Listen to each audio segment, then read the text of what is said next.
Forum post-bac. Forum post-bac. Forum post-bac. Forum post-bac. Forum post-bac. Forum post-bac. Forum post-bac.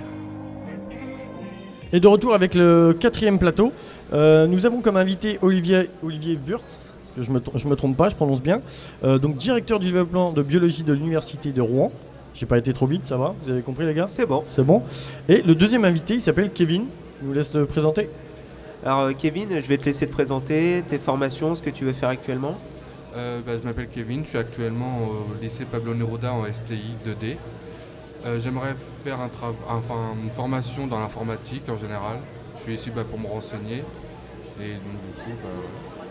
Et du coup, est-ce que tu as trouvé des stands qui t'intéressent Oui, il y en avait quelques-uns qui me plaisaient. Celui-là que je cherchais principalement, malheureusement, il n'était pas là. Tant pis. Donc j'ai regardé les autres, il y en a pas mal qui me plaiseraient. Et pourquoi tu veux t'orienter dans cette branche-là? C'est un domaine qui me plaît vraiment bien et que je me sens à l'aise, donc je prends là où je suis le plus fort. D'accord. Ok. Merci à toi Kevin, on va revenir avec toi un peu plus tard. Je vais revenir avec Olivier. Donc comme je disais, vous êtes donc le directeur du département biologique de l'université de Rouen. Est-ce que vous voulez bien vous décrire et nous expliquer l'établissement où vous travaillez s'il vous plaît? Donc je vais parler essentiellement du département de biologie. Donc ouais. Le département de biologie est localisé, on va dire, sur le site de Mont-Saint-Aignan à l'université de Rouen. Le département de biologie recouvre différentes disciplines de la biologie, bien évidemment, et est responsable, on va dire, de l'enseignement dans ces matières-là, et est responsable en particulier de la licence qui est, on va dire le diplôme que les participants aujourd'hui vont cibler prioritairement, on va dire, à la sortie du bac.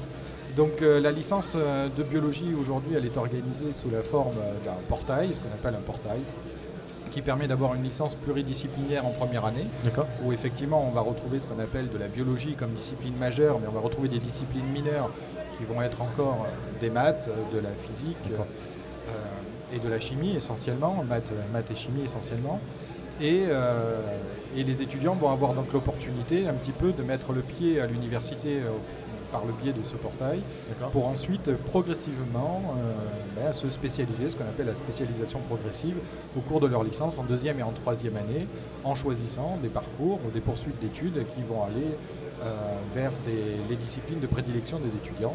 Et pour ce qui concerne la biologie, donc aller vers les licences sciences de la vie, avec différents parcours qui permettent ensuite d'aller vers des licences 3, permettant ensuite d'aller vers des masters. Donc là, il y a différents parcours à choisir pour éventuellement aller vers des masters disciplinaires, des masters dits recherche, mais également vers des masters de l'enseignement ou encore des licences pro pour permettre une insertion professionnelle précoce immédiatement en sortie de licence. Donc on a toute une panoplie de formations dans le domaine de la biologie qui recouvre des domaines très vastes, très variés, qui vont de l'agronomie à la gestion forestière ou bien encore dans d'autres disciplines, et qui permettent aussi d'accéder à des masters disciplinaires pour aller ensuite vers la recherche et éventuellement accéder à des métiers de chercheurs, enseignants-chercheurs, comme tous les enseignants de l'université le sont. Et comment intégrer l'école? Est-ce qu'il faut un bac, évidemment, logiquement? Alors, le prérequis, évidemment, c'est la réussite du baccalauréat. Une fois que vous êtes titulaire du baccalauréat, vous êtes autorisé à vous inscrire dans l'enseignement supérieur. N'importe quel domaine?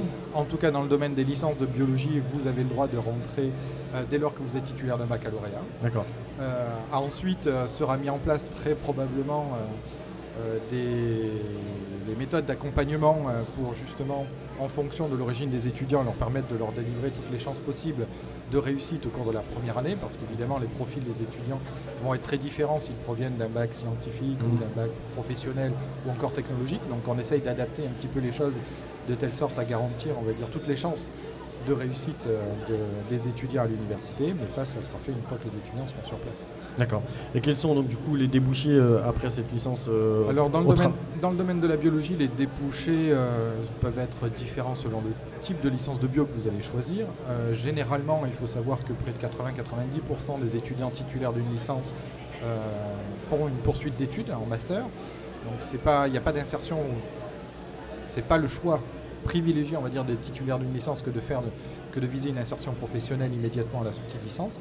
Généralement, c'est une poursuite d'études. Néanmoins, en sortie de licence, vous atteignez un grade de technicien supérieur, un bac plus 3, et vous pouvez accéder à des métiers à ces niveaux-là de compétences dans des boîtes privées, voire même dans des instituts publics. D'accord. Et donc vous êtes exposé à quel endroit? Donc nous sommes ici dans le gymnase, je ne connais pas exactement la place, mais vous nous trouverez facilement. Donc nous sommes dans le gymnase Léon Roger et nous sommes tout à fait disponibles pour répondre aux questions des étudiants sur ce stand dans toutes les disciplines de l'UFR Sciences et Techniques. Il s'agit du stand de l'UFR Sciences et Techniques, donc aussi bien en mathématiques, en informatique, en physique, en chimie qu'en biologie. Ouais, très bien. Baptiste, est-ce que tu as des questions? J'ai juste une question. Est-ce que pour vous c'est intéressant l'organisation de cette journée pour les jeunes? Alors pour les lycéens, c'est fondamental que d'organiser des journées d'information parce qu'effectivement, il faut pouvoir leur faire connaître les différentes possibilités qu'ils ont post-bac, donc c'est absolument fondamental. La réussite et le devenir des étudiants dépendent véritablement des choix qu'ils vont faire à l'issue du bac. Donc il est très important pour faire un choix pertinent de bénéficier des informations requises pour pouvoir justement entreprendre des études pertinentes, en tout cas choisies. Et donc ces journées-là sont absolument fondamentales. Aujourd'hui, malheureusement, on pourrait presque regretter d'une certaine manière que les lycéens ne viennent pas chercher l'information. En tout cas, il faut la leur apporter et évidemment, c'est notre rôle que d'apporter également cette information-là. Et il faut leur donner également les éléments leur permettant d'aller chercher par eux-mêmes ces informations pour qu'ils puissent définir un parcours professionnel, un projet de formation qui est indispensable pour la réussite de leurs études. Très bien, merci à vous. On va revenir un petit peu avec Kevin parce qu'on a été un petit peu bref avec toi. Je te laisse t'occuper de Kevin. Allez, c'est parti. Alors dis-moi, qu'est-ce que tu penses de cette journée? Cette journée est très bien pour les étudiants qui sont comme moi, qui ne savent pas trop exactement faire exactement. Mais c'est aussi, il y a beaucoup de monde qu'on s'y perd facilement. Donc je trouve ça bien en général. Comment tu as su que cet événement il était organisé ici Par mon lycée qui nous a emmenés tout simplement. D'accord. Dernière question, Baptiste, ou pas? Non, c'est bon, c'est bon. tout. Bon, bah merci à vous deux, Kevin et Olivier. Je vous libère comme une. Et puis je vous souhaite bon courage. Et bon courage pour votre journée plutôt sur votre stand. Merci à vous. Merci à vous, bonne journée. Au revoir.